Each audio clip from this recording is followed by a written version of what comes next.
السلام علیکم، books for ever میں خوش آمدید۔ آج کا ہمارا ناول ہے آزمائش محبت، جس کی رائٹر ہیں نایاب جیلانی۔ تو جلدی سے آغاز کرتے ہیں اس ناول کے سیکنڈ پارٹ کا۔ سلونی شام دریچوں سے پھسلتی رات میں بدل رہی تھی۔ آسمان پہ جاں بجاں ستارے چمک رہے تھے۔ کہیں درختوں کی اوٹ میں شام کے بعد لوٹ کر آنے والے پرندوں کا شور تھا۔ افزا اپنے ہی دھیان میں الگنی سے کپڑے اتارتے ہوئے ٹھٹک گئی تھی۔ کوئی تیزی سے سیڑھیاں چڑھتا اوپر آ رہا تھا، پھر جیسے ہی اس کی بالکنی پہ نظر پڑی ایک دم ٹھٹک کر رک گئی۔ افزا گھبرا سی گئی۔ ہارون اندر جانے کے بجائے سیدھا بالکنی میں آ گیا تھا۔ افزا نے رخ موڑ لیا تھا۔ یہ شوخ آنکھوں والا زیب کا کزن اسے بڑا ہی چھچھورا لگتا تھا۔ اہم، اس نے کھنگھارا اور سلام جھاڑا۔ سلامتی ہو، کیا حال احوال ہیں؟ وہ ایسے بول رہا تھا جیسے بڑا ہی پرانا دوستانہ ہو۔ افزا نے جواب نہیں دیا تھا، بلکہ رخ موڑے کپڑے اکٹھے کرتی رہی۔ یہ یہاں کیوں آیا ہے؟ وہ زیر لب بڑبڑائی۔ اس بڑبڑاہٹ کا جواب اس کے اندر سے آیا تھا، بہت اندر سے، دل کی گہرائیوں کے پار سے۔ وہ تو ہمیشہ تمہاری طرف ہی آتا ہے، اسی طرف جہاں تم ہو۔ اس جواب پہ وہ ہراساں سی ہو گئی تھی، جبکہ ہارون اس کے تاثرات پڑھتا اندر ہی اندر محظوظ ہو رہا تھا۔ اس خاموشی کو کیا سمجھوں؟ ایک ادا یا بیزاری؟ وہ ریلنگ سے کمر ٹکا کر سیدھا کھڑا ہو گیا تھا۔ مجھے نہیں پتا، افزا خفا سی بولی تھی۔ آپ ادھر کیوں آئے ہیں؟ پلیز اندر چلے جائیں، اگر زیب بھائی نے دیکھ لیا تو اچھا نہیں ہوگا۔ اس نے انگلیاں چٹکاتے ہوئے کپڑے کی پوری ڈھیری فرش پہ گرا دی تھی۔ ہارون نے آگے بڑھ کے فرش پہ گرے کپڑے اٹھا کر چارپائی پہ رکھے اور پھر بڑے انداز سے بولا تھا، میں تو چاہتا ہوں تمہارا زیب بھائی دیکھ ہی لے، کم از کم یہ بیل تو منڈے چڑھے۔ ہارون کے معنی خیز جملے پہ وہ پوری جان سے گڑبڑا گئی تھی۔ آپ کیسی باتیں کر رہے ہیں؟ زیب بھائی کی خبر ہے؟ اور امی، یعنی میری امی، وہ آپ کا کیما بنا دیں گی۔ مارے ہکلاہٹ کے وہ الٹا سیدھا بولتی ہارون کے دل میں سیدھا سیدھا چھید کر گئی تھی۔ وہ کراہ کر رہ گیا تھا۔ تمہاری امی کا پتہ ہے، وہ تو سالم نگرتی ہیں، کیما بنانے کا کیا تردد کریں گی؟ اور رہی زیب بھائی کی بات، تو اس سے میں نپٹ لوں گا، اپنی جان ہے وہ۔ ہارون نے بے نیازی سے کہا تھا۔ وہ اس کی صورت تکنے لگی تھی، مارے حیرانی سے۔ یہ اور بات تھی کہ زیادہ دیر اس کی شوق نگاہوں کا مقابلہ نہیں کر سکی تھی، اور وہ جان، آپ کی جان نکال لے گا، افزا نے جیسے ڈرانا چاہا تھا۔ بھول ہے تمہاری، ایسا نہیں ہوگا، ہارون نے لاپرواہی سے کہا، پھر اچانک اس کے قریب آ گیا۔ وہ دیوار سے لگ گئی تھی۔ ایک بات بتاؤ افزا، جس چنگاری نے میرے اندر کی دنیا کو برزخ بنا رکھا ہے، اس کی تپش ابھی تک تمہارے اندر نہیں پہنچی؟ اس نے اچانک ہی آر یا پار کا فیصلہ کر لیا تھا۔ لیکن افزا، وہ تو جیسے کرنٹ کھا کر اچھل پڑی تھی۔ یہ آپ کیا کہہ رہے ہیں؟ کیسی باتیں کر رہے ہیں؟ ہارون اندر تک سلگ گیا۔ کچھ نہیں، جک مار رہا ہوں اتنے عرصے سے۔ تف ہے ہارون مجھ پہ۔ افزا کے بدن میں جیسے جان ہی باقی نہیں رہی تھی۔ سینے سے لگے کپڑے ایک مرتبہ پھر سجدہ ریز تھے اور ہارون دھپ دھپ کرتا رخ پلٹ کر نیچے جا رہا تھا۔ لاؤنج میں ملگجا سا اندھیرا تھا۔ جب وہ کپڑوں کے ڈھیر کو سینے سے لگائے اندر آئی تو لاؤنج سے دھیمی دھیمی سی آوازیں آ رہی تھیں۔ زیب گھر آ چکا تھا۔ اس کے بھائی ٹیوشن پڑھنے گئے تھے، ابو شاید نماز پڑھ رہے تھے، سو امی اور زیب کے علاوہ اور کون ہو سکتا تھا؟ یہ راز و نیاز بڑی باتیں وہ دونوں ہی کرتے تھے، صلاح و مشورے، تبصرے اور تجزیے۔ اس کا دل ابھی تک کانوں میں دھڑک رہا تھا اور ہتھیلیوں پر نمی آ گئی تھی۔ ہارون کا چہرہ، آنکھیں، انداز، گفتار، ایک ایک ادا اعلان محبت کے لیے کافی تھی اس صورت میں، جبکہ اس کی آنکھیں شاہ زیب کے خواب بننے لگی تھیں اور اس کی امی سپنوں میں بھی اسے زیب کی دلہن بنے دیکھتی تھی۔ اس صورت میں ہارون بھلا کن راہوں کی مسافرت اختیار کر رہا تھا؟ اسٹور روم کی طرف جاتے جاتے ٹھٹک گئی تھی۔ اسے امی کی ہلکی ہلکی سسکیوں کی آواز آ رہی تھی۔ تم سوچ لو زیب، جو تمہارا باپ چاہتا ہے وہ میری زندگی میں کبھی نہیں ہوگا، میں مر بھی جاؤں تب بھی نہیں۔ امی کی آواز میں صاف دھمکی تھی، دھونس بھری دھمکی۔ ان کے لہجے میں ایک مان تھا۔ وہ زیب کا جواب سننے کے لیے رک گئی تھی۔ جو آپ چاہتی ہیں ویسا ہی ہوگا، ابو کچھ نہیں کر سکتے۔ زیب کا انداز تسلی دینے والا تھا۔ تمہارے ابو تیار بیٹھے ہیں، وہ ہر صورت رشتہ لے کر جانا چاہتے ہیں، میرے لاکھ سمجھانے پہ بھی۔ بھائی جان اور ان کی بیٹی کے نخرے آسمانوں پہ ہیں، وہ ہمیں رشتہ نہیں دیں گے، بلکہ آج کل ہارون ان کے دماغوں پہ سوار ہے، تو پھر اپنی بات گنوانے کا فائدہ؟ اب وہ بات کو صاف دوسرے رنگ میں بدل رہی تھی۔ شاہ زیب کچھ لمحہ کے لیے چپ رہ گیا تھا۔ ابو سے میں خود بات کر لوں گا، آپ فکر نہ کریں۔ کچھ دیر بعد وہ بمشکل بولا تھا۔ وہ نہیں سنیں گے، انہوں نے مجھے دو ٹوک کہہ دیا ہے، اپنی بھتیجی کی زبان درازی دیکھتے ہوئے بھی۔ ابھی 2 دن پہلے وہ میری گھر آ کر اتنی بے عزتی کر گئی ہے، اتنی باتیں سنا گئی ہے، ابھی وہ ذرا احترام لحاظ نہیں کرتی، بعد میں تو جوتی کی نوک پہ رکھے گی۔ انہوں نے آنکھیں مسلتے ہوئے کہا۔ زیب پریشان ہو گیا، ماں کے آنسو سے بے قرار کر رہے تھے۔ جو آپ چاہیں گی وہی ہوگا، آپ کو اس معاملے میں پریشان ہونے کی ضرورت نہیں۔ وہ اٹھ کر اندر جا رہا تھا۔ افزا جلدی سے کچن میں گھس گئی۔ امی ابھی تک لاؤنج میں تھی۔ زیب اپنے کمرے میں چلا گیا تو افزا کچن سے باہر نکل آئی تھی۔ اس کے ہاتھ میں سبزی کی ٹوکری تھی، جسے ماں کے سامنے رکھتے ہوئے وہ خود بھی تخت پہ بیٹھ گئی تھی۔ نائلہ نے اس کا چہرہ دیکھا۔ اس کے چہرے کی رنگت کملائی سی تھی، پھیکا رنگ، اداس آنکھیں۔ کیا ہوا ہے افزا؟ باہر کوئی آیا تھا؟ انہوں نے محتاط انداز میں پوچھا۔ افزا قدرے گھبرا گئی تھی۔ ہارون، اس نے بمشکل ہی کہا تھا۔ نائلہ چونک گئی۔ وہ کیوں آیا تھا؟ نائلہ کی آنکھوں میں حیرت پھیلی، ان کے انداز میں ناگواری تھی۔ افزا نے نفی میں سر ہلا دیا۔ پتہ نہیں، شاید زیب سے ملنے۔ اچھا، اب زیب کو بتانے کی ضرورت نہیں جب تک تمہاری شادی نہیں ہو جاتی۔ زیب کو ان لوگوں سے دور ہی رہنا چاہیے۔ اب وہ اس سارے معاملے کو مزید لٹکانا نہیں چاہتی تھی۔ اگلی سویر بڑی پرتپش تھی، دھوپ بھری گرمی کا زور کچھ زیادہ ہی لگ رہا تھا۔ افزا نے صبح اٹھ کے صفائی کر لی تھی۔ نائلہ کچن میں ناشتہ بنا رہی تھیں۔ بچے کالج اسکولوں میں جا چکے تھے۔ زیب ابھی اپنے کمرے میں تیار ہو رہا تھا۔ آج اس نے ذرا دیر سے جانا تھا۔ جیسے ہی وہ کمرے سے تیار ہو کر باہر نکلا، نائلہ بھی کچن سے ٹرے سجا کر برآمد ہوئی تھی۔ زیب پہ نگاہ پڑی تو زیر لب ماشاءاللہ کہا تھا۔ مون ضمیر بھی اپنی وخیر چیئر گھسیٹتے باہر آئے تھے۔ ہاتھ میں اخبار تھا، جسے انہوں نے رول بنا کر تخت پہ اچھال دیا تھا۔ زیب کچھ چونک گیا تھا۔ نائلہ نے زیب کے سامنے چھوٹی تپائی پہ ٹرے رکھی۔ وہ باپ کا انتظار کرنے لگا تھا تاکہ اکٹھے ناشتہ کر لیں۔ نائلہ نے بتایا، زمین نے چائے پی ہے، ٹھہر کے ناشتہ کریں گے، تم شروع کرو۔ نائلہ بھی قریب آ کر بیٹھ گئی تھی۔ وہ ایک ٹک زیب کو دیکھ رہے تھے، جانے کیوں دیکھتے ہی دیکھتے ان کی آنکھیں جھلملانے لگی تھیں۔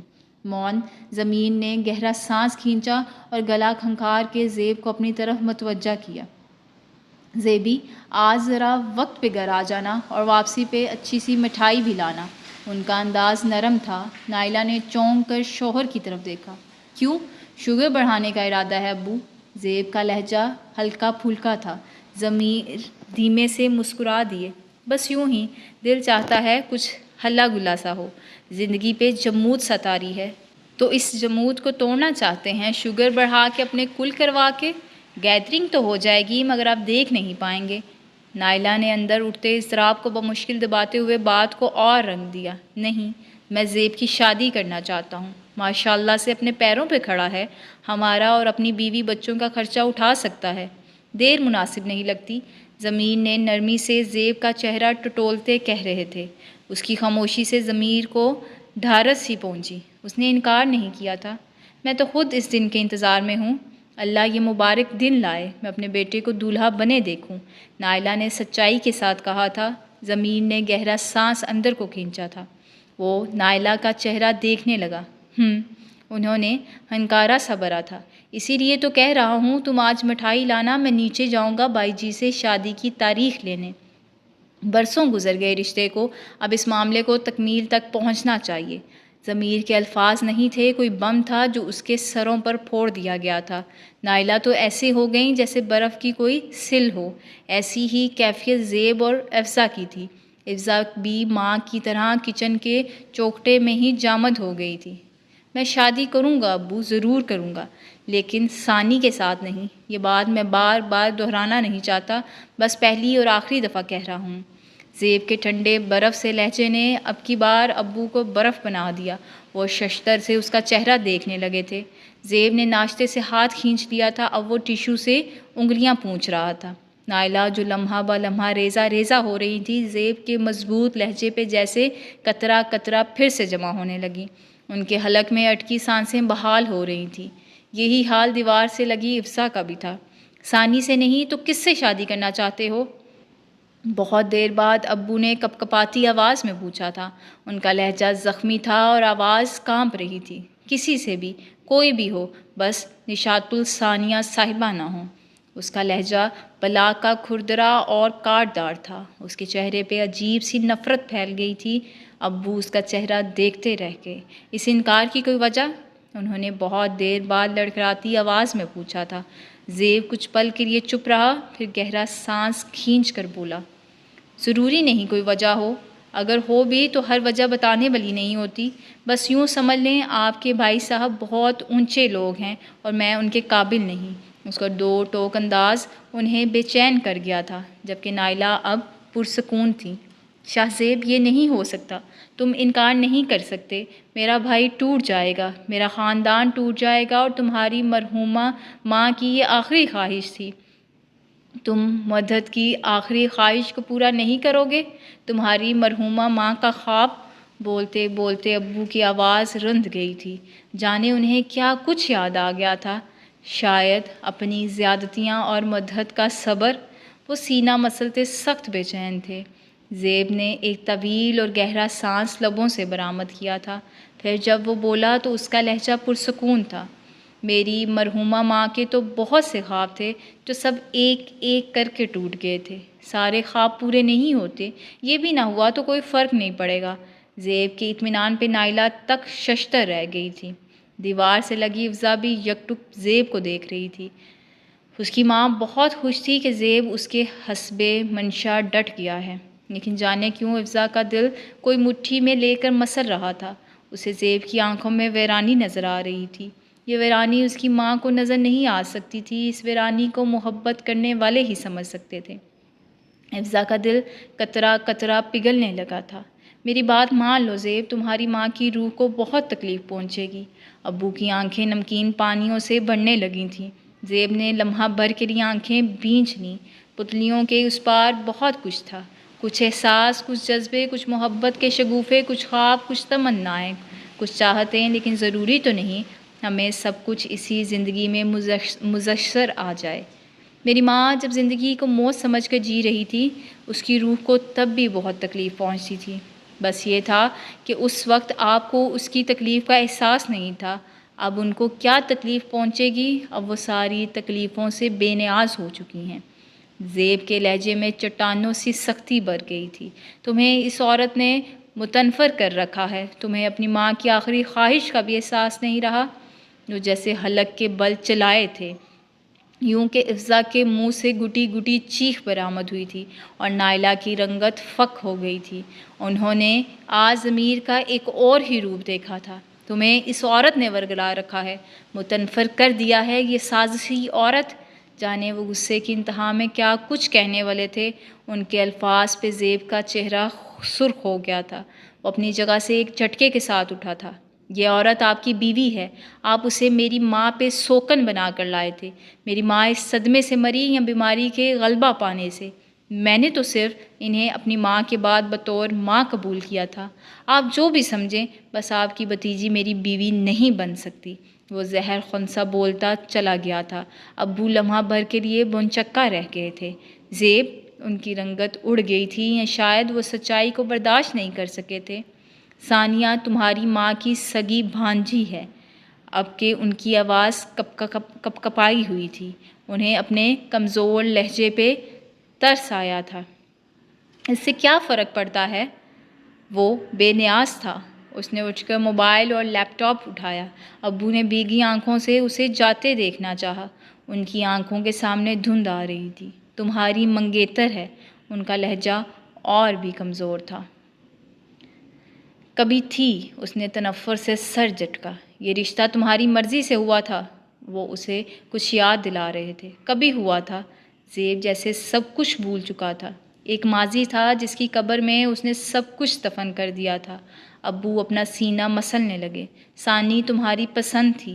وہ تھکنے لگے تھے۔ زیب آگے بڑھ رہا تھا۔ کبھی تھی۔ وہ دروازے کے پاس پہنچ چکا تھا۔ اب وہ دروازہ کھول رہا تھا۔ اسے ابو کی آواز پھر سے سنائی دی تھی۔ اس آواز میں بہت کچھ تھا، گئے دنوں کی یادیں، کچھ اچھی کچھ بری، اور ان کے پیچھے جھانکتی محبت۔ ثانی تمہاری محبت تھی شاہ زیب۔ انہوں نے وہیل چیئر کی پشت سے سر ٹکا کر آنکھیں موند لی تھیں۔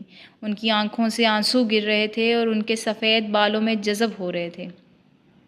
اس دفعہ شاہ زیب کبھی تھی کہہ کر آگے نہیں بڑھا تھا۔ کچھ تھا جس نے اسے روک لیا تھا۔ پھر اس نے گردن موڑ کر اپنے باپ کی طرف دیکھا۔ ان کے چہرے پہ واضح شکستگی تھی۔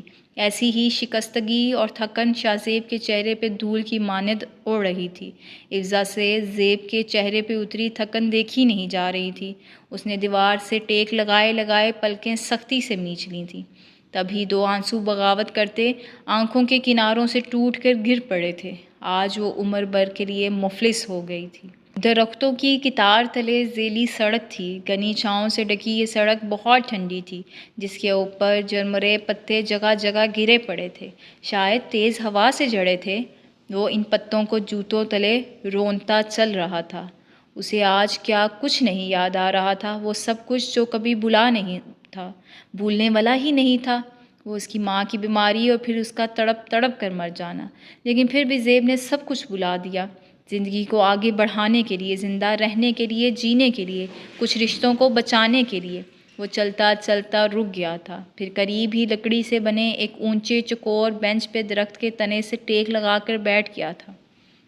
اس کی آنکھوں کے سامنے بہت پرانے منظر عکس سے تصویر بننے لگے تھے، اور اس تصویر کے اندر ایک نیا چہرہ تھا، شگفتہ، تر و تازہ اور خوبصورت۔ ایک ایسا دلکش چہرہ جسے دیکھ کر اس کی ماں کے چہرے پہ موت کی سی مردنی چھا گئی تھی۔ اس نے اپنی آنکھوں کے کناروں کو بھیگتا سا محسوس کیا۔ اس کا ذہن بہت پیچھے چلا گیا تھا۔ وہ خزاں کے دن تھے، ایسے ہی درختوں کے پتے جڑ جڑ کر گر رہے تھے اور سڑکوں کو ڈانپ لیتے تھے۔ وہ پتوں سے بڑی سڑک پہ پاؤں گھسیٹ گھسیٹ کر چل رہا تھا۔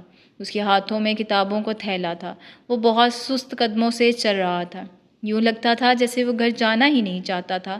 وہ گھر جس میں زیب کا ٹھکانہ تھا، وہ اس کے باپ کا گھر نہیں بلکہ تایا کیپٹن خضر حیات کا گھر تھا۔ زیب کے ابو کی اچھی بھلی جاب اچانک ختم ہو گئی تھی۔ اس کی امی مدحت بیمار تھیں۔ ابو کی نوکری ختم ہو گئی تو ان کے گھر کا نظام درم برم ہو گیا تھا۔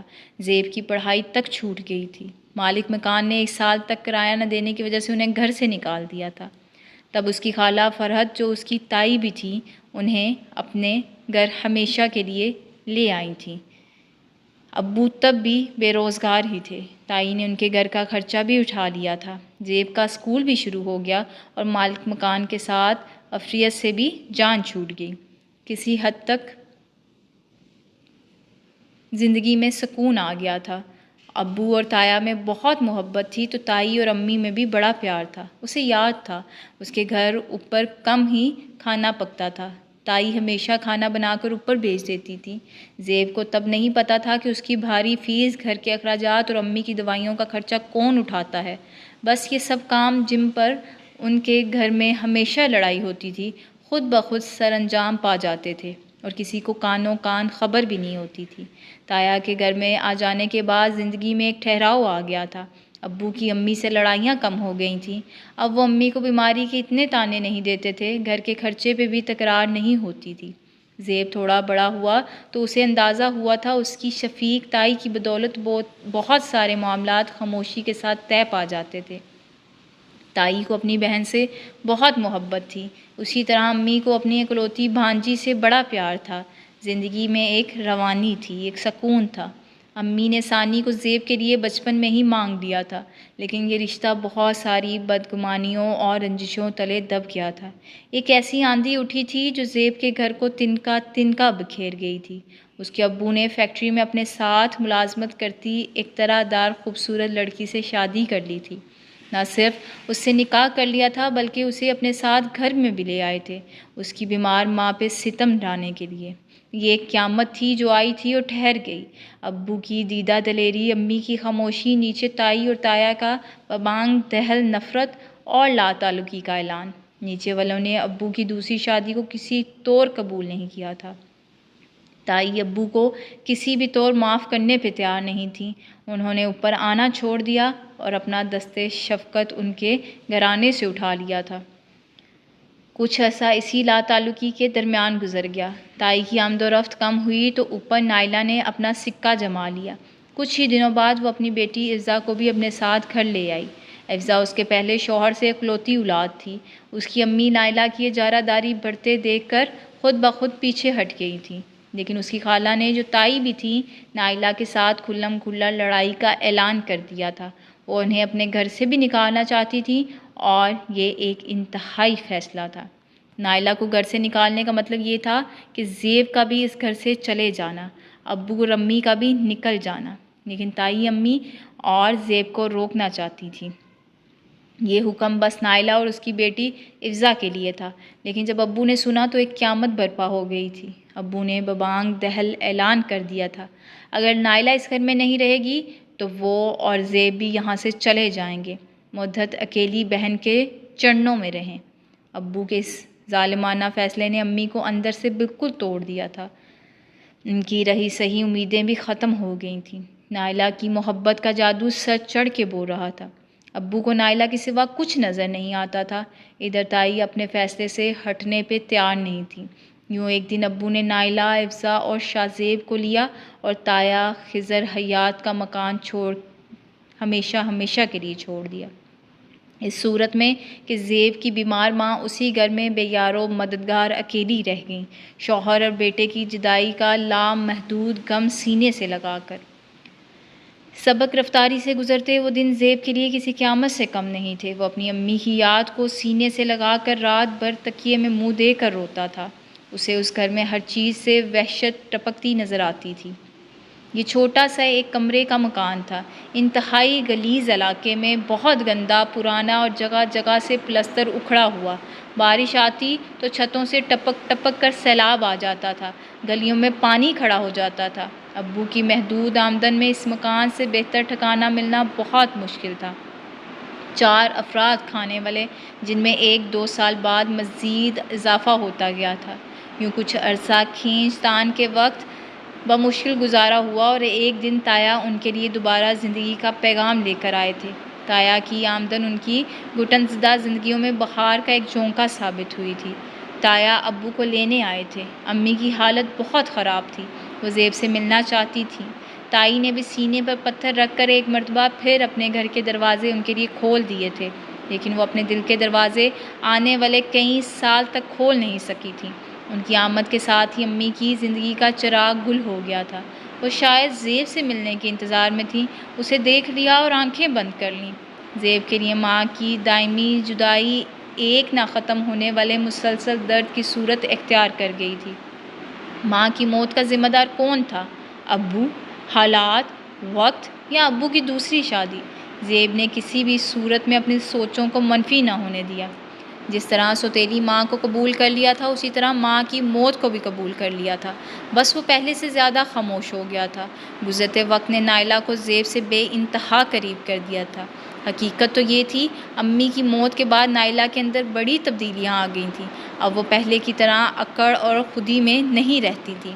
گو کہ زیب کے ساتھ اس کا رویہ پہلے بھی بہت اچھا تھا، لیکن اب اس کا رویہ بے انتہا اچھا ہو گیا تھا۔ حقیقی معنوں میں نائلہ نے زیب کو سگی ماں سے بڑھ کر چاہت اور محبت دی تھی۔ شاید اس نے دل سے زیب کو اس گھر کا بڑا بیٹا سمجھ کر قبول کیا تھا۔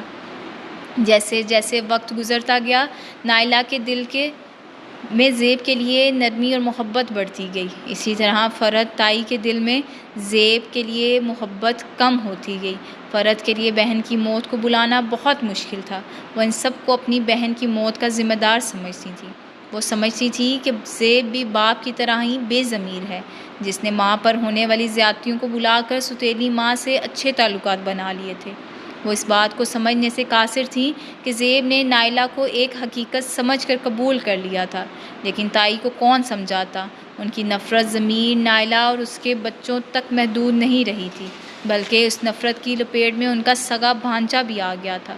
انہوں نے اوپر والوں کا مکمل بائیکاٹ کر دیا تھا۔ نہ وہ خود اوپر جاتی تھی اور نہ ہی اپنی بیٹی ثانیہ کو اوپر جانے دیتی۔ اسی طرح زیب کے چھوٹے بھائیوں کو بھی نیچے آ کر کھیلنے کی اجازت نہیں تھی۔ شاہ زیب کے اندر بھی پہلی مرتبہ اپنے خالہ کے لیے بدگمانی اور بیزاری بڑھنے لگی تھی، جس کو وقتاً فوقتاً نائلہ کی چرب زبانی سے تقویت ملتی تھی۔ نیچے والوں سے دور کرنے میں کچھ تو فرد کا اپنا ذاتی ہاتھ تھا اور کچھ نائلہ کی پھیلائی بدگمانیوں کا کمال تھا۔ یوں زیب اپنے تایا کی فیملی سے دور ہوتا گیا۔ یہ ان دنوں کی بات تھی جب شاہ زیب PIA کی طرف سے اسپیشل کوٹے پر ایروناٹیکل انجینئرنگ کرنے کاکول اکیڈمی میں زیر تعلیم تھا۔ ان دنوں اس کے امتحانات اور اسپیشل پروجیکٹ چل رہے تھے۔ اس مشقت بڑی زندگی میں باپ کی معمولی ملازمتوں کو دیکھتے ہوئے اس نے ہمیشہ ایک ہی خواب دیکھا تھا: زیادہ پڑھنے کا خواب، آگے بڑھنے کا خواب، ایک اونچا مقام پا لینے کا خواب۔ وہ اپنی تعلیم کی طرف متوجہ ہو گیا تھا۔ ایک تعلیم ہی تھی جو اسے اچھی زندگی مہیا کر سکتی تھی، اور وہ اپنے بھائیوں کو ایک خوشحال زندگی دینے کے لیے جدوجہد کر رہا تھا۔ لیکن پاسنگ آؤٹ سے پہلے شاہ زیب کو ایک زبردست جھٹکا لگا تھا۔ نائلہ نے رات کو ہی اسے فون کر کے بتایا تھا: تمہاری خالہ نے ثانی سے تمہارا رشتہ توڑ دیا ہے۔ بقول تمہاری خالہ کے جیسا باپ ویسا بیٹا۔ کل باپ میری بہن پہ سوکن لے آیا تھا، بیٹے سے کیا بعید، وہ بھی زندگی کے کسی موڑ پر میری بیٹی پر سوکن لے آئے۔ میں ایسی رشتہ داری سے توبہ کرتی ہوں۔ خالہ پلس تائی کے یہ الفاظ زیب کے لیے کسی جذباتی دھچکے سے کم نہیں تھے۔ تائی نے کس طرح اس کی امی سے کیا وعدہ توڑ دیا تھا، وہ کس طرح اس کی امی سے طے کیا وعدہ یا رشتہ توڑ سکتی تھی؟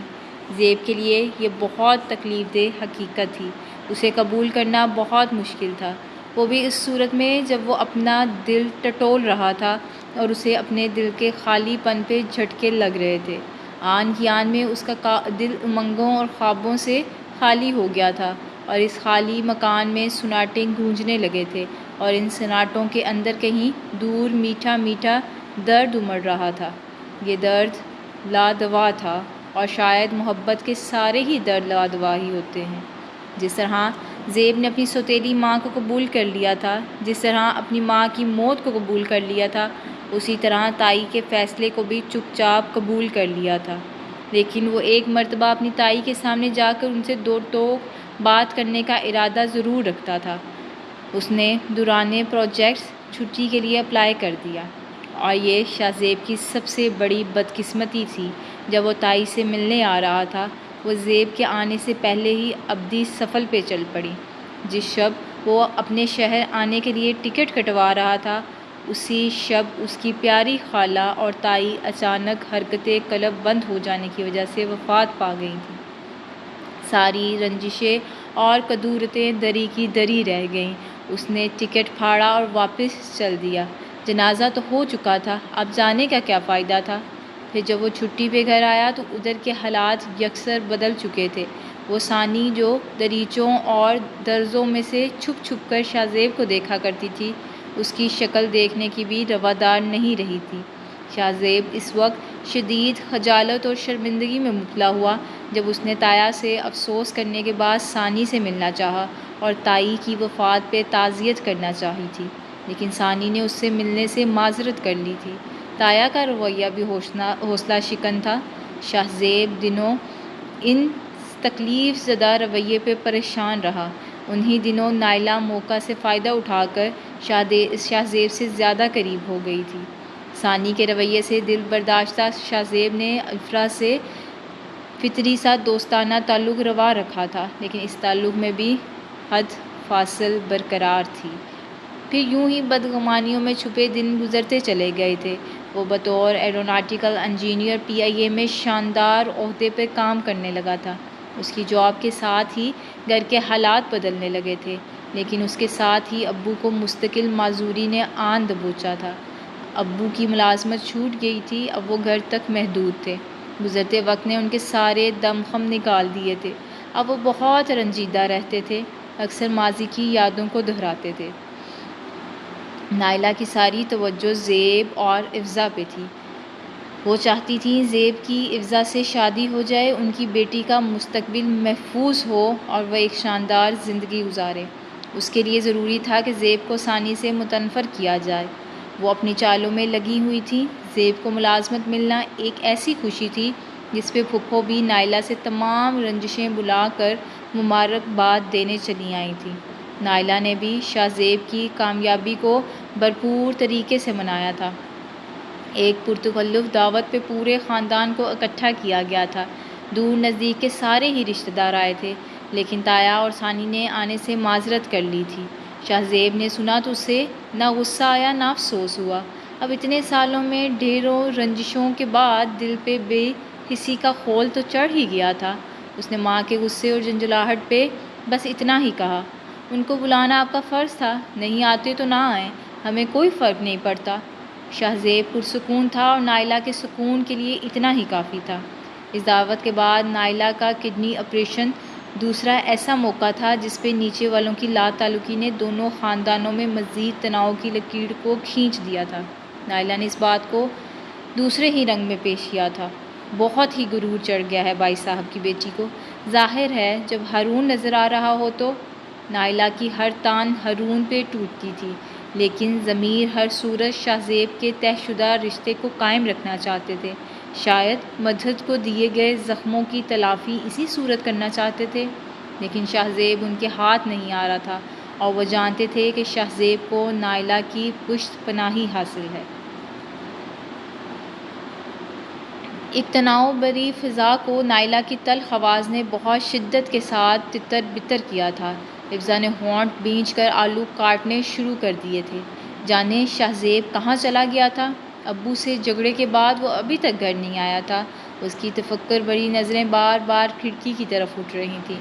نائلہ مسلسل بول رہی تھی، میری اتنے سالوں کی ریاضت کا یہ صلہ دیا، مجھے مکار اور چال باز کہا، یہ انسانیت ہے تمہاری؟ وہ جیسے شدت غم سے پھٹ رہی تھیں۔ غصے میں انسان کچھ بھی کہہ دیتا ہے، اپنے لاڈلے پہ تم حرف نہیں آنے دیتی۔ مجھے غصہ اسی نے دلایا تھا، نہ وہ ایسی بات کرتا نہ میں تمہیں کچھ کہتا۔ بہرحال وہ تمہاری شے پہ ہی سب کچھ کرتا ہے۔ ضمیر کا لہجہ دو ٹوک تھا، اٹل اور سنجیدہ۔ امی کا پارا کچھ اور اوپر کو چڑھ گیا تھا۔ میری شے پہ؟ وہ چیخ پڑی تھی، کیا وہ خود عقل اور سمجھ بوجھ نہیں رکھتا؟ اس کی آنکھیں ہیں اور وہ سب دیکھتا ہے۔ ان کا انداز زہر بڑا تھا۔ کیا دیکھتا ہے وہ؟ ذرا میں بھی تو سنوں۔ ان کا ٹھنڈا ہوتا غصہ پھر سے ابل پڑا تھا۔ نیچے جو کچھ ہوتا ہے۔ نائلہ جذبز ہوئی تھیں، یہی پوچھ رہا ہوں، کیا ہوتا ہے نیچے جو مجھ سے مخفی ہے؟ ان کے انداز میں شدید کوفت اور غصہ تھا۔ ہارون کے پھیرے، اپنے ماموں کا دایاں بازو تو وہی ہے، ایسے تو نہیں ماموں کی اتنی خدمتیں کرتا؟ نائلہ نے دبی آواز میں کہہ ہی دیا تھا، اور معمول کے مطابق ابو بھڑک اٹھے تھے۔ افضا کا سہما دل کچھ اور سہم گیا تھا۔ تم بات کو جان بوجھ کے غلط رنگ دیتی ہو۔ ہارون اگر اپنے ماموں کا خیال رکھتا ہے تو کم از کم میرے ان نالائق بیٹوں سے بہتر ہے جنہیں اتنی توفیق نہیں ہوتی کہ نیچے تایا کا حال ہی پوچھیں۔ انہوں نے اینک جھٹک کر جتلایا تھا، تو وہ مطلب سے ہی آتا ہے، میرے بیٹے مطلبی نہیں ہیں۔ نائلہ چمک کر گویا ہوئی تھی، کیا مطلب؟ وہ پھر سے چونکے تھے۔ انہیں نائلہ سے کسی بھی اچھی بات کی امید نہیں تھی۔ آپ تو جیسے بچے بن گئے ہیں، کچھ سمجھتے ہی نہیں۔ آپ کی بہن اور بانجے کی نظر ہے نشاط الثانیہ پہ۔ نائلہ تلخی سے چبا چبا کر بولی تھیں، اور ابو نے انہیں کھا جانے والی نظروں سے دیکھا تھا۔ جب ہماری طرف سے خاموشی ہوگی تو اور لوگ آگے ضرور بڑھیں گے۔ آخر ہیرا جیسی بچی ہے ہماری۔ ان کے لہجے میں شرینی گھل گئی تھی۔ جس گھر جائے گی چراغاں کرے گی۔ انہوں نے ایک ٹھنڈی آہ بھری تھی، مجھے اس لالٹین سے اپنا اندھیر خانہ روشن نہیں کرنا، سنا تم نے؟ نائلہ نے چبا چبا کر کہا تھا۔ وہ خاموش ہو گئے تھے۔ اس عورت سے مغز ماری کا کوئی فائدہ نہیں تھا۔ اب انہیں کوئی عملی قدم اٹھانا تھا۔ شاہ زیب مانتا یا نہ مانتا، وہ اس کے باپ تھے اور بیٹے پہ اختیار رکھتے تھے۔ ایک دن اسے تسلیم کرنا ہی تھا۔ اسی لیے انہوں نے بہن کو رازدار بنانے کے لیے رات کو فون کھڑکا دیا۔ آپا بھی بڑی بیٹھی تھی۔ انہوں نے آؤ دیکھا نہ تاؤ بے بھاؤ کی سنا ڈالی تھی۔ بہت بڑا افسر بن گیا ہے تمہارا بیٹا، قدم زمین پر نہیں ٹکتے، رشتوں کا اسے کوئی احساس باقی نہیں رہا، نہ بوڑھے تایا کے جھکے کندھے دکھائی دیتے ہیں۔ میں کہتی ہوں ابھی کہ ابھی اپنے بیٹے سے فیصلہ کرواؤ، ورنہ میں اگلے چند دنوں میں بارات لے کر پہنچ جاؤں گی۔ تمہاری بیوی کے تو ارادے ہی نہیں لگتے۔ آپا کی لمبی تقریر نے زمین کے پسینے چھڑا دیے تھے۔ آپا ایسی ہی تھی، اپنی سنانے والی، کسی اور کی کہاں سنتی تھی۔ ضمیر بیچارے ارے ارے کرتے رہ گئے تھے۔ آپا خاموش ہوئی تو انہیں بولنے کا موقع ملا۔ آپا کسی اور غریب کی بھی سن لیا کریں، اسی لیے تو فون کیا ہے، اور آپ ہارون کی بات بیچ میں نہ لائیں۔ ثانی میری بیٹی ہے اور میری ہی رہے گی۔ ان کا انداز فیصلہ کن تھا۔ ارے کوئی عملی قدم بھی تو اٹھاؤ، یا باتوں سے ہی ٹرخاتے رہو گے؟ آپا نے کھنچائی کرتے ہوئے جتلایا تھا۔ یہی تو آپ سے طے کرنا ہے۔ ضمیر کی آواز سرگوشی میں ڈل گئی۔ آپا بھی ہموطن گوش ہوئیں۔ پھر دونوں ایک فیصلہ کر کے اس پہ متفق ہوئے گئے تھے۔ اگلا دن ڈھیر ساری حیرانیوں کے ساتھ طلوع ہونے والا تھا۔ وہ نماز عشاء ادا کر کے گھر کی طرف لوٹا تھا۔ دل کچھ سکون سے بھرا بھرا لگ رہا تھا، لیکن یہ کیفیات بھی لمحاتی تھی، اسے اندازہ ہی نہیں تھا۔ گیٹ کی دوسری طرف اس کا چین سکون لوٹنے والی کھڑی تھی۔ اس نے جوں ہی بیل پہ ہاتھ رکھا، گیٹ اگلے ہی پل کھل گیا تھا۔ یوں لگ رہا تھا جیسے وہ اس کے انتظار میں ہی کئی گھنٹوں سے کھڑی تھی۔ جیسے ہی شاہ زیب اس پر نگاہ پڑی، اس کی تیوریاں چڑھ گئیں۔ وہ ایک تلخ نگاہ ڈال کر آگے بڑھنے لگا تھا، جب ثانی نے اچانک اسے آواز دے کر روک لیا تھا۔ وہ رکا ضرور، مگر مڑا نہیں تھا۔ اس کی پوچھ ثانی کی طرف تھی۔ ثانی نے بامشکل ہی اپنے اعتماد کو برقرار رکھنے کی کوشش کی تھی۔ مجھے آپ سے ضروری بات کرنی تھی، وہ بامشکل ہی بول سکی۔ لیکن مجھے تمہاری کوئی بات نہیں سننی، اس نے تلخی سے کہا۔ ثانی لمحہ بھر کے لیے منجمد ہو گئی تھی۔ اسے شاہ زیب سے اس درجے رکھائی کی امید نہیں تھی۔ زیب، وہ جیسے خفت سے سرخ پڑ گئی تھی۔ ایسا کیا ہو گیا ہے جو تم مجھ سے بات کرنے کے بھی روادار نہیں؟ ثانی نے ساری انا کو پسے پشت ڈال کر بالآخر سوال کر ہی دیا تھا۔ یہ پوچھو کیا نہیں ہوا؟ وہ تلخی سے گویا ہوا تھا۔ یہی جان لے کہ یہ تو یہاں کھڑی ہوں۔ ثانی کا انداز بھی تلخی لیے ہوئے تھا۔ شاہ زیب نے ایک سلگتی نگاہ اس کے چہرے پر ڈالی۔ تم مجھ پہ ایسا کوئی حق نہیں رکھتی۔ شاہ زیب نے جیسے اسے ہلا ڈالا۔ ثانی اس کا چہرہ دیکھتی رہ گئی تھی، اور وہ ٹھیک ہی تو کہہ رہا تھا۔ کس رشتے کے تحت وہ اس سے سوال نامہ کھولے کھڑی تھی؟ وہ رشتہ جو تلخیوں کی گرد تلے دب گیا تھا۔ میں تم لوگوں کے اس سردرد رویے کی وجہ پوچھنا چاہتی ہوں۔ اس کی آواز دھیمی پڑ گئی تھی۔ شاہ زیب اس کا گلابی ہوتا چہرہ دیکھنے لگا۔ اور اپنے بارے میں تمہارا کیا خیال ہے، جو کچھ تم کرتی پھر رہی ہو؟ اس نے دھیمی سلگتی آواز میں جتایا تھا۔ شاید وہ گلاس وال ٹوٹنے پہ اس کے رد عمل کی نشاندہی کر رہا تھا۔ جو رمیز لوگوں نے نقصان کیا، اسی کے لیے ہے نا؟ ٹھیک ہے، میں زیادہ غصہ کر گئی تھی، اسی لیے تو معذرت۔ ثانی نے دھیمی آواز میں کہنا چاہا تھا، تب ہی شاہ زیب نے ہاتھ اٹھا کر اسے روک دیا۔ تمہیں معذرت کرنے کی ضرورت آخر کیوں پیش آ گئی؟ حیرت کی بات ہے۔ اس کا انداز گہرا کاٹ دار طنز تھا۔ ثانی نے بمشکل ہی اپنے حلق سے نیچے اتارا۔ وہ صرف ڈیڈی کے لیے اتنا کچھ برداشت کر رہی تھی، کیونکہ وہ شاہ زیب کی لا تعلقی سے بہت رنجیدہ ہوتے تھے، اور اب وہ ثانی کے لیے سنجیدگی کے ساتھ کوئی فیصلہ کرنا چاہتے تھے۔ کیا تھا اگر وہ اپنی انا کو ایک طرف رکھ کے چھوٹی سی کوشش کر لیتی؟ اور اس نے یہ کوشش کر ہی لی تھی، لیکن نتیجہ کیا نکلا تھا؟ بس اپنا آپ ہی عرضہ کیا تھا، اور اس کے لیے اب وہ اندر ہی اندر کٹ رہی تھی۔ زیب، تم اتنے بدگمان کیوں ہو؟ نہ چاہتے ہوئے بھی ثانی کے ہونٹ سوالیہ حالت میں پھڑپھڑائے تھے۔ یہ ایسا سوال تھا جس نے زیب کو لمحہ بھر کے لیے چونکا دیا تھا۔ وہ اس کے سادہ نقوش سے سجے بے انتہا سفید چہرے کی طرف دیکھنے لگا تھا۔ اس کے نقش عام سے تھے، پھیلی سی ناک، قدرے بھرے بڑے ہونٹ، آنکھیں سیاہ تھیں اور رنگت دودھ سی سفید، بالکل تائی کی طرح۔ وہ عام سی تھی، افزا کے سامنے تو کچھ بھی نہیں تھی، بس اس کی چمسی سی رنگت اسے سب میں ممتاز کر دیتی تھی۔ زیب نے گہرا سانس بھرا اور اپنی نگاہوں کا رخ موڑ لیا تھا۔ وہ اس کے سحر سے آزاد ہی رہنا چاہتا تھا۔ اگر تم یہ سوال خود سے کرو تو تمہیں جواب مل جائے گا۔ زیب نے تلخی سے جواب دیا اور اوپر سے جانگتی امی کی پکار پہ تیزی سے سیڑھیاں چڑھنے لگا تھا، اس حال میں کہ ثانی ساکت کھڑی تھی، اتنی ساکت کہ ہارون کے آنے اور اونچا اونچا چلانے کا بھی اسے پتہ نہیں چلا تھا۔ ہارون خوشی کے عالم میں اس کے گرد گھومتا بھنگڑا ڈال رہا تھا، اس کے عجیب انداز پہ ثانی حیران و پریشان تھی، جبکہ وہ چلا چلا کر بتا رہا تھا، تمہارے لیے گڈ نیوز لایا ہوں ثانی، میری دبنگ والدہ تشریف لا رہی ہیں ایک خاص مقصد کے لیے۔ اس کی اونچی چہکار اوپر تک بھی پہنچ گئی تھی، اور یعنی چاچو کے پورشن تک۔ ثانی نے دہل کر اچانک اوپر کی طرف دیکھا، وہاں کچن کی کھڑکی میں عجیب نگاہوں سے دیکھتی نائلہ کھڑی تھی، جبکہ اندرونی دروازے کا لاک گھماتا زیب بھی ابھی تک سیڑھی کے آخری سرے پہ کھڑا تھا، نیچے کی طرف دیکھتا ہوا ہارون کو اور اسے عجیب بسم کر دینے والی نگاہوں سے۔ اس کی آنکھوں میں عجیب سا زہر تھا، عجیب سی تپش تھی۔ وہ ہارون کو زہر خون نظروں سے دیکھ رہا تھا، جس سے ہارون قطعاً بے نیاز تھا، اور ثانی پہ کھڑے کھڑے ہی انکشاف ہو گیا تھا۔ وہ سوال جو اسے زیب سے پوچھنا تھا، اس کا جواب زیب کی زہر اگلتی نگاہیں دے رہی تھیں۔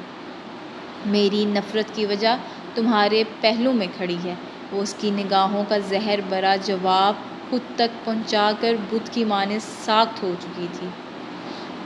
اس نے اوون سے گرما گرم پیزا نکالا، ٹیبل سے کوک کے ٹن اٹھائے اور کپ سے ساکت اور چپ چاپ بیٹھی ثانی کے قریب پہنچ گیا تھا۔ اس وقت وہ ڈیڈی کی اسٹڈی میں بیٹھے تھے، ٹرے اس نے سینٹرل ٹیبل پہ رکھ دی تھی، پگھلی ہوئی پیچیز اور گرما گرم پیزا تو ثانی کی کمزوری تھا۔ ہارون کو اب تشویش ہونے لگی۔ ثانی، میں تمہارے لیے پیزا لایا ہوں اور تم نے پیزا کی طرف دیکھا بھی نہیں، پیزا کو دیکھ کر تو تمہاری بے ہوشی بھی ٹوٹ گئی۔ وہ بات کو مزاحیہ رنگ دینا اندر سے متفکر تھا۔ ثانی کے انداز بہت پریشان کن تھے، وہ اتنی خاموش تھی کہ حد نہیں۔ ہارون کے دل کو کچھ ہونے لگا۔ میں تو گڈ نیوز سنانے آیا تھا، مجھے نہیں پتا تھا تم یہاں صفِ ماتم بچھا کر بیٹھی ہو، ہارون نے چڑھ کر جتلایا تھا۔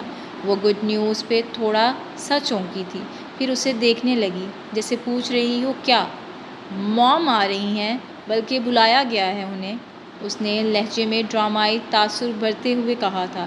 ثانی پوری طرح سے چونک گئی تھی۔ کس نے بلایا ہے؟ اس نے حیرانی سے پوچھا تھا۔ ہارون کچھ دیر مسکراتا رہا، پھر آنکھیں پھیلاتا بڑے انداز میں بولا تھا، ضمیر ماموں نے بلایا ہے خاص مقصد کے لیے۔ بالآخر اس نے بتا ہی دیا تھا۔ کون سا مقصد؟ اس نے سنجیدگی سے پوچھا۔ بہت احمق ہو ثانی، اتنا بھی نہیں سمجھتی، ضمیر ماموں مام کے ساتھ یہاں آئیں گے تمہاری بات پکی کرنے کے لیے، ہارون نے جیسے دھماکہ کیا تھا۔ ثانی ہکا بکا رہ گئی۔ یہ تم سے کس نے کہا؟ مطلب یہ کیسے ہو سکتا ہے؟ زیب تو ابھی تو زیب کی اتنی جلی کٹی سن کر آ رہی تھی، پھر اس کے عجیب و غریب انداز، غصہ، نفرت، اور اب یہ انکشاف۔ ثانی کا تو دماغ ہی گھوم گیا تھا۔ زیب کی ایسی کی تیسی، ماموں نے فیصلہ کر لیا ہے، شکر ہے، ورنہ زیب کی جگہ مجھے قربان ہونا پڑتا۔ اب وہ سارے خوشگوار موڈ میں اسے چھیڑ رہا تھا۔ ثانی کچھ سمجھی نہیں۔ بھلا کیسے؟ اس نے غائب دماغی سے پوچھا۔ ویسے کہ میری والدہ تو تلی بیٹھی تھی تمہیں اپنی بہو بنانے کے لیے، ہارون کھرکھلایا تھا، اور تم تو جانتی ہو میں نے اپنا دل اوپر اٹکا رکھا ہے۔ اوپر کہاں؟ آسمان پر؟ ثانی پہلی مرتبہ قدرے ہلکے پھلکے لہجے میں بولی تھی، ایک دم جیسے وہ اعصاب شکن کیفیت سے نکل آئی تھی۔ یعنی اوپر اس کے چاچو اس معاملے پہ اب کوئی حتمی فیصلہ کرنے پہ تیار تھے؟ تب نائلہ یا زیب بھلا کیا کر لیتے؟ اب زبان کہاں سے آ گئی؟ ہارون تو کلس ہی گیا تھا۔ ثانی دھیمے سے مسکرا دی۔ اس نے ٹرے اپنی طرف کھسکا لی تھی اور اب مزے سے پیزا کھانے میں مگن تھی۔ ہارون اس کایا پلٹ پہ حیران تھا۔ کہاں تو 1920 کی ہیروئن بنی اداس بلبل کی طرح بیٹھی تھی، اور کہاں اب مسکراہٹ مان نہیں پڑ رہی تھی، صرف ایک ہلکا سا سندیسہ ملنے پہ۔ ہارون بس اسے دیکھتا ہی رہ گیا تھا۔ تم تو ابھی سے آنکھیں بدل رہی ہو ثانی، ہارون نے کچھ دیر بعد آہ بھرتے ہوئے کہا تھا، ابھی تو مجھے تمہاری ضرورت ہے، تمہیں اوپر بھجوانا ہے اور اپنا مطلب نکلوانا ہے۔ وہ اپنی اگلی پلاننگ اس کے گوش گزار کر رہا تھا۔ ثانی نے پیزا کا بڑا سا ٹکڑا اپنے منہ میں رکھتے ہوئے اسے گھور کر دیکھا۔ یہ تم بار بار مجھے اوپر بھجوانے کی بات کیوں کرتے ہو؟ میرا ابھی مرنے کا ارادہ نہیں۔ ہارون اس کی عقل پہ بس ماتم کناں دیکھتا رہا تھا۔ شادی کی بات کر رہا ہوں، کیا رخصت ہو کر اوپر نہیں جاؤ گی ڈفر؟ وہ اسے گھورتے ہوئے جتا کر بولا تھا۔ ثانی بس اہم اہم کرتی رہ گئی۔ پھر وہ اس سے اپنی یک طرفہ محبت اور شادی کی پلاننگ کرنے لگا تھا، اور ثانی پہلی مرتبہ بڑے دل کے ساتھ اس کی پلاننگ میں اپنے مشوروں کا اضافہ کر رہی تھی۔ تو یہ تھی ہماری آج کی ایپیسوڈ آزمائش محبت کی، ثانی کی زبردست سی اداس سی لو سٹوری کی۔ تو ملتے ہیں کل اس کے لاسٹ پارٹ کے ساتھ۔ آپ لوگ اپنا بہت سارا خیال رکھیے گا۔ اللہ حافظ۔